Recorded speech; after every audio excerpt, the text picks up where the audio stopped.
Greetings and salutations, family and friends. It's your boy Torpid, bringing you another Total Warhammer 3 cast. This is going to be the last Cathay replay for a while, before we move on to some Slaanesh.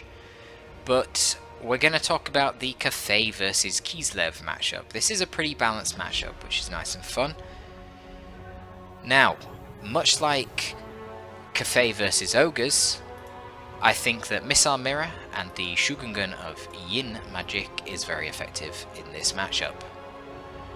Kislevites will often want to bring Little Grom to cause some problems for you from long range. Little Grom actually has 450 range, which matches the range of the Grand Cannons of Cathay. Hence, you want to use Missile Mirror on Little Grom to make it turn around those missiles and hurt themselves. Unlike the Ogres, Kislev is going to have a lot of ranged options. Kossars, they're hybrid units with decent ranged attacks and they're okay in melee. They're cheap and they're going to spam a lot of them. Streltsy have got their armor piercing, so they're going to be piercing through the armor of your Jade Warriors.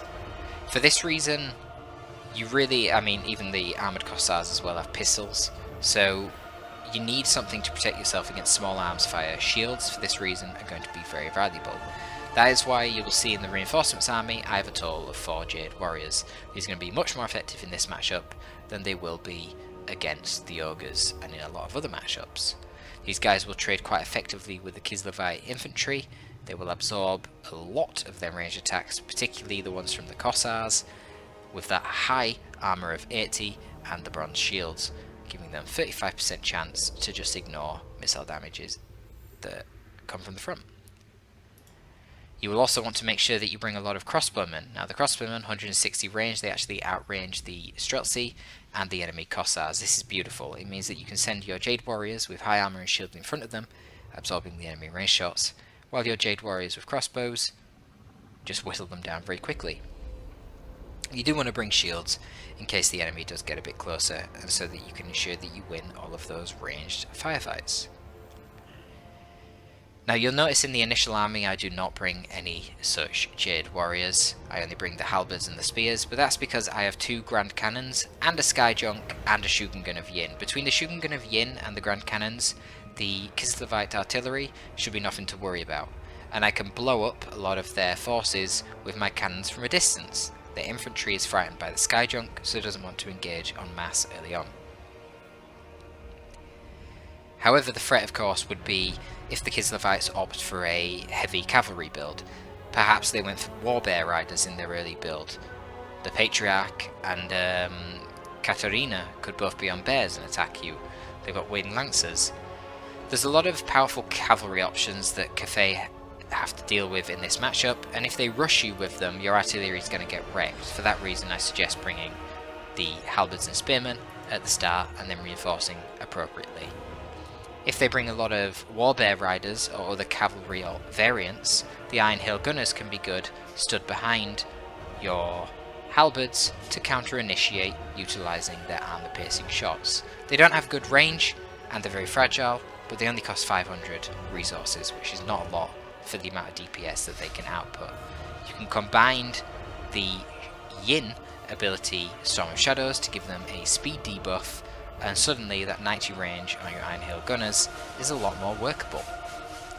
One other thing that I bring in this matchup, which I'm not really convinced on the utility of, is the Wujing War Compass. Now this was a bit of a theory crafting idea from myself. I don't know how effective it really is. To be honest with you, with all these spells that the Dragon Blooded Yin Shugengan has access to and wants to use in the matchup, you actually don't really come out with a lot of Winds of Magic. So you often will not have many Winds of Magic left for the spells that the Wujing War Compass can use, and that's correct. If you've played Total Warhammer 2, you might be quite surprised that actually units can cast spells using your pool of Winds of Magic in Total Warhammer 3. They're not just casting bound spells. Yes, the Wujing War Compass actually has access to some Law of Heaven spells, a Celestial Comet, and Celestial Lightning. They're just bombardment spells, varying power, but for different Winds of Magic costs. And that's cool, that's nice. It gives you some anti-infantry magic, because that's something that the Yin Shugengan can't really do, only with the Storm, the Talons of the Night, which is quite expensive and not always the most effective. The other advantage though of the Wujing War Compass is that it has a harmony amplifier of 25%, whilst technically being a melee unit and thus counting as Yang. But this is not a melee unit that you charge into the enemy lines. It's very slow with 30 speed, it has poor melee stats, and it has basically no charge bonus.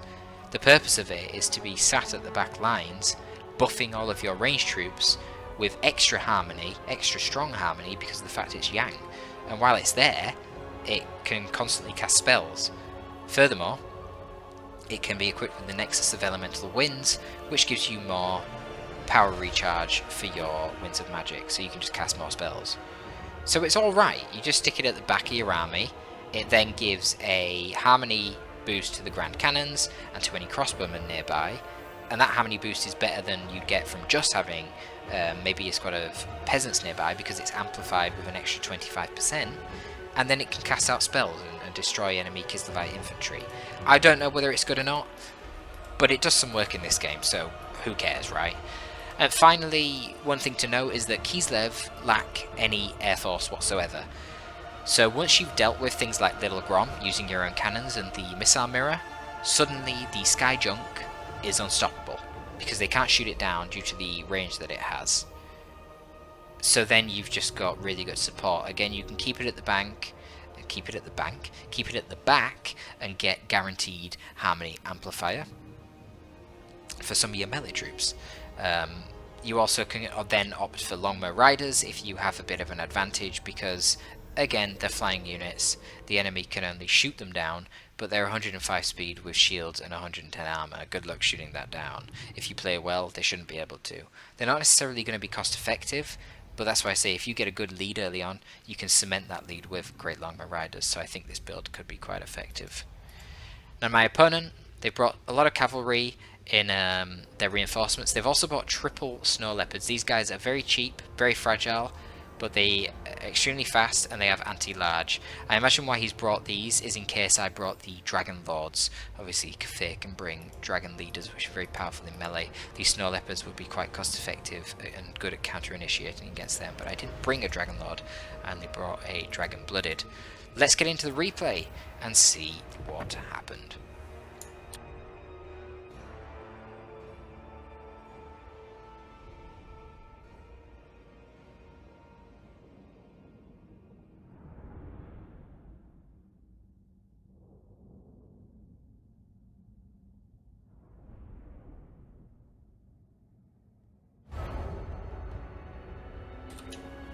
Cathay prospers always.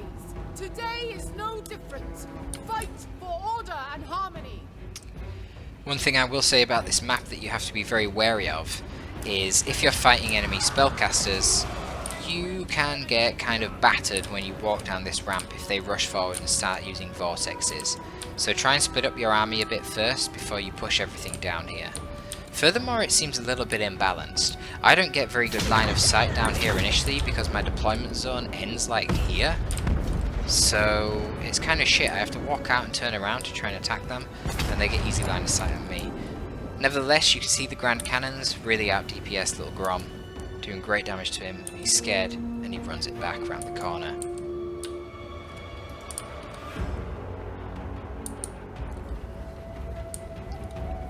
Clearly the Dragon Blooded got shot by some of the Little Grom there, damaged by artillery. Just scouting out the front. Sky Junk is trying to get some damage down onto the enemy Cossars. One missile lands okay. Grand Cannon's still putting pressure on that Little Grom, so he runs away. Cossars hiding around the corner here, making good use of this area to protect themselves from the cannon. Sky Junk just trying to get some more value in. It does okay. Does okay. A lot of the value of the Sky Junk honestly comes from the fact that it can just stand on top of the Jade Warriors and give them constant melee defense buffs. So Little Grom's hid around the corner now. No point me trying to shoot at that, so instead we're going to start focusing on the Ice Witch and the Patriarch. I'm going to play an extremely defensive game here. I can cover both the centre with my cannons and I can shoot down this way as well. There's a minute left until we can actually start capping the points anyway.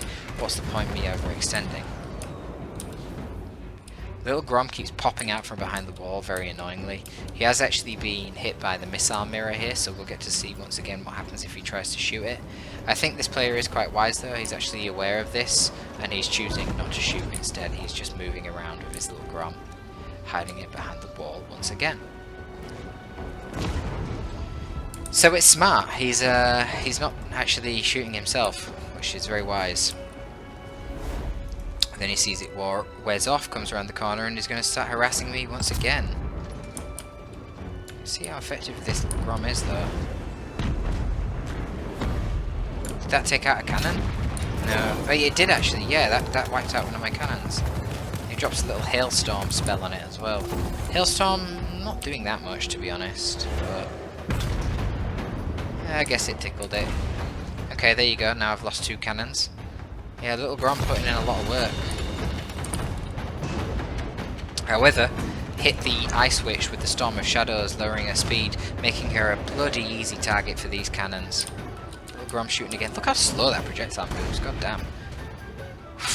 Man, it is killing the cannons at every shot, very effective. Keep it from the foe. So Little Grom is definitely quite good in this matchup. Once again I hit it with Missile Mirror. I don't know if he's realised yet. He is using some buff from the Tempest mode. Yeah, he didn't realise that time. It missed! I've never seen that before. I didn't know that the redirected shots from the Missile Mirror could miss. Oh, that's well annoying. Sorry guys, that totally caught me by surprise. I thought they were guaranteed hits. That is shit. Wow, that really sucks. So they're not. Damn. Well. Gust of the True Flight was what he was using, giving it extra range and reload skill. Now the victory points have opened up. I've obviously caught the centre one. I've got a shitload of infantry there. Man, Little Grom is trading really well with the Grand Cannon. Now I'm trying to counter by using the Cloak of Jet to give him Snipe and Stalk. So that turns him invisible, and Snipe actually means that he can shoot whilst remaining invisible, which stops the Little Grom from being able to counterfire me. But now it's one off, so he is counterfiring. Fortunately he misses one of them, thank God. Keep it from the foe. Jade Warriors have actually managed to get down to this side, which is nice. Now he's going to be able to counter with the Warbear Riders plus the Patriarch. They will deal with the Jade Warriors quite easily, especially since these are sword and board Jade Warriors, not halberd ones. But I'm coming in to deal with that. I've got my Longmas to try and hit them in the back, and I've also got my Yin Shugengan, so I can summon some halberd ethereal units. So he's posturing, he's trying to shoot at my troops with ranged Cossars before engaging, I imagine. He's also got now 2 Patriarchs here, and on the far side of the map he's got a lot of Cossars shooting away at me. Who they got here? Yeah, they're forcing off Peasant Long Spearmen. Peasant Long Spearmen really vulnerable to Cossars, to be fair. They have the low armour and no shields. But Jade Warriors here do get into combat. They should do pretty okay against the Cossars. Unfortunately, the Cossars shooting them in size will hurt.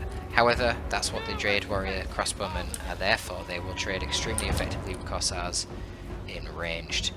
Ice Guard here are a bit more elite. These guys do magic damage and armor piercing damage with their melee weapons, but not actually armor piercing damage with their ranged weapons. What does this do? Frostbite, even with their ranged attacks. Oh, I didn't know that. Cool.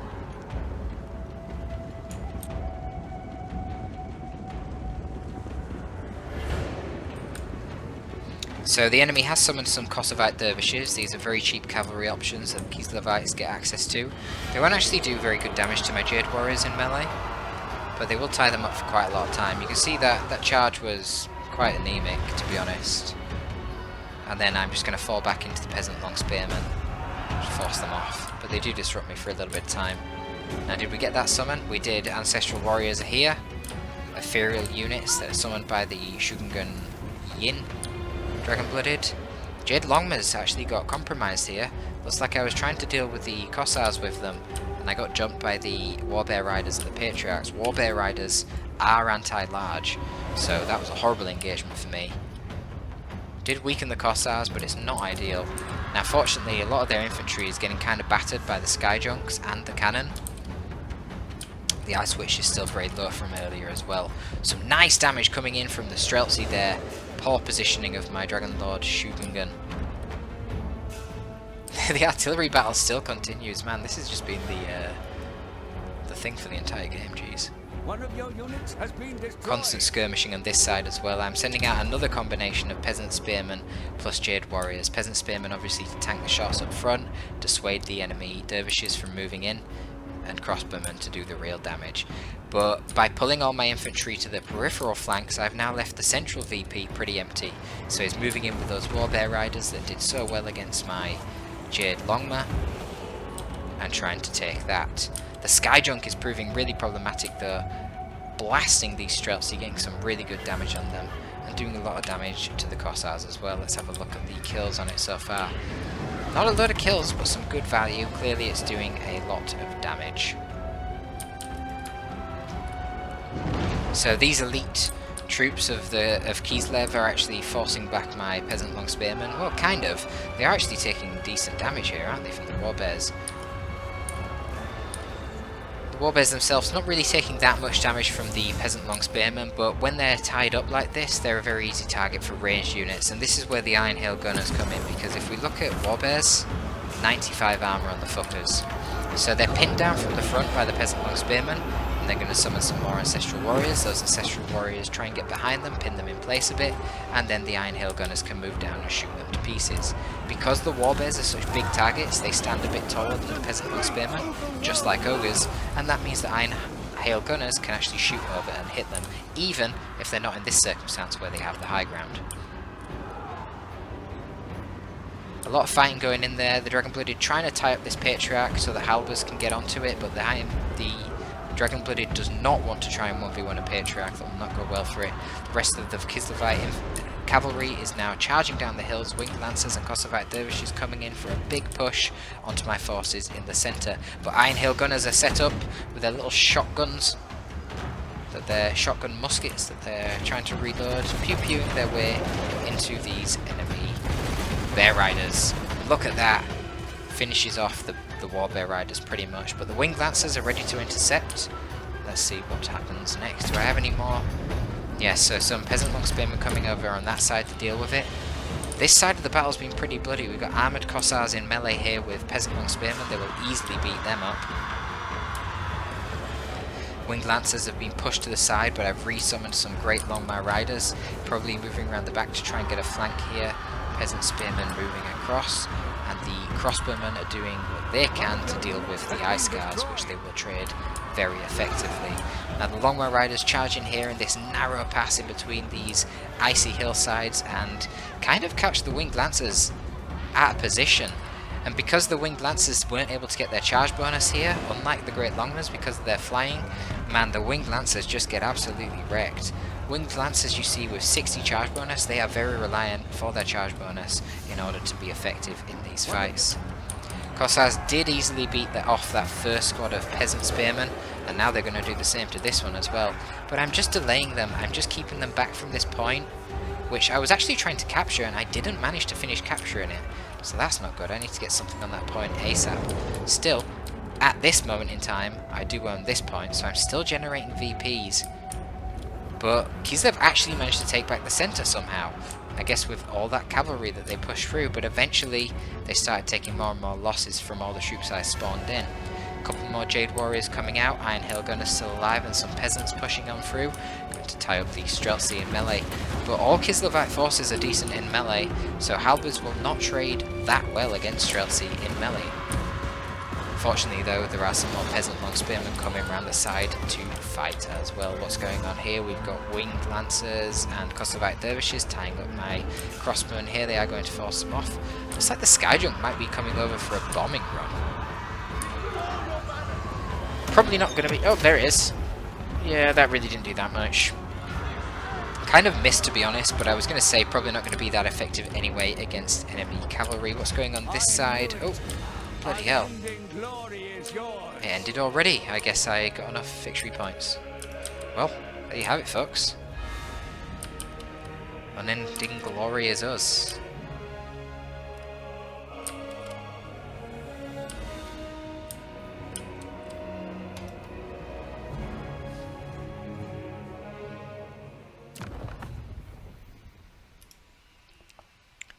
So, looking at the end screen, let's see how everything did. Skyjunk, 1200 value, full health at the end of the game. Could have had bombs left. Will shoot crane gunners all game. I think the Sky Junk did pretty well here. Shugengan Lord of Yin. It's that classic thing with the Yin Shugengan Lord. It says it doesn't get a lot of damage value, but it's because all the spells it uses don't accrue damage value in conventional manners. I think it did pretty good. But so did Little Grom. Little Grom actually did amazing. Considering that it was debuffed by Missile Mirror, for it to get 1146 damage value, I think is really impressive. Little Grom is very good in this matchup. Cannons did fantastic. I think one of them was resummoned, which I guess was this one, which did pretty good. But even if you cut that value in half, it more than paid for itself. Grand Cathay cannons are only 900, and this wasn't a particularly good map for it either. Cannons, I think, are very effective against Kislev. They give you the range dominance. They make the Kislevites come to you, and then you deal with them with your crossbows. Halberds didn't accrue a lot of value, but these spearmen did. But again, they serve the purpose of tying down your opponent so that you can shoot them to pieces. Speaking of that, let's see what the crossbows did. 1,246 value on this crossbowman squad. The crossbows only cost 700. That is amazing. 1,400 in this one, more than double what you pay for them, and 612 on this guy, but he's full health at the end of the match, so he probably only just came out. Amazing value on the crossbowmen, but obviously the crossbowmen are only effective if you have enough troops to defend them. Iron Hill Gunners only got 82 damage, killed a couple of Warbear Riders, but to be honest, they came out a bit late and the game was sort of over. Oh, it didn't actually summon the Wuxing War Compass at all in this match. So that must have been a different match that I was thinking about. It wouldn't have actually been that effective though in this instance because my cannons were already compromised and I used a lot of magic with my Shugengan of Yin. I mean, I already used the speed debuff, and I used Missile Mirror twice. I'm not sure, and I used both Halberd summons. Yeah, that's probably all my magic. So at that point, the Wuxing War Compass is not very effective. So maybe this isn't actually a very good option. I suppose it depends on whether or not you need the Shugengan of Yin. I suppose if the opponent doesn't bring Little Grom, then you're not going to be using the missile reflection, so that'll give you more winds of magic. Maybe if they're spamming a lot of infantry, you're not going to use the missile reflection, and so you have the winds of magic to summon the Wuxing War Compass and get a lot of AoE damage done with that instead. Just something to think about. Jade Warriors not accruing a lot of value, but to be honest, they didn't really participate in much of the fights. They're just there to soak up damage from the Cossars, whilst your crossbowmen get the real value. You can see that's pretty much what happened with this one. Longmas did okay. I only summoned one of them. I did get 1,400 value. Now, my initial usage of one of the Longmas was quite poor, getting them caught, fighting Cossars which had spears, and then getting charged in the back by Warbear Riders, got them routed quite quickly. But then you see in the other engagement with the Winged Lancers, they did really good. Good usage of Longmas is all about having an advantageous charge. If you get the charge on the enemy, you're going to do really well. If they get the charge on you, you're going to get wrecked. Something to consider. Looking at the opponent, the Ice Guard did pretty good, got a lot of value on their shots. I think the Ice Guard with the glaives are really good in this matchup. They do good damage at range, and Cathay's really slow, so it gives them survivability, and the Cathay infantry, the Cathay cavalry is not really strong enough to try and attack Ice Guard with halberds, certainly not on their own. Patriarch didn't really get very good value, kind of got shot to pieces by cannons, running around not achieving a lot. Cossars didn't do really very well either. They got blown to pieces by the Sky Junk, the cannons, and then shot up by the crossbowmen, which outranged them. I don't know how effective Cossars really are in this matchup. I've not really played as Kislev yet, so I can't really comment on what the Kislevites should do in this matchup. But I think that armoured Cossars are probably the better option. They will trade extremely cost effectively with your Cathayan infantry, and they also can put the pressure on with range attacks. Streltsy got some good value. Streltsy are definitely good in this matchup. They do good work against any of the Cathayan leaders. They threaten all the Cathayan cavalry and even the Jade Warriors who have high armour. Snow Leopards, they weren't called in, but that's because I didn't have Zhao Ming or Miao Ying. Obviously that is the purpose of them as fast anti-large. They're there to counter-initiate me if I go for the dragon leaders. And dervishes did their job. They didn't really pay for themselves, but they tied me up, and that is all they're here for. So there you go. That is Grand Cathay versus Kislev. Next week we're going to be focusing on some Slaanesh. If you guys want to give me some feedback, if you guys want to discuss different matchups, or if you want to have some say in what I cover next after Slaanesh, make sure you join the Discord, which is linked in the description down below. Thanks for tuning in. That is going to be all from your boy T. This time it is Torpid out.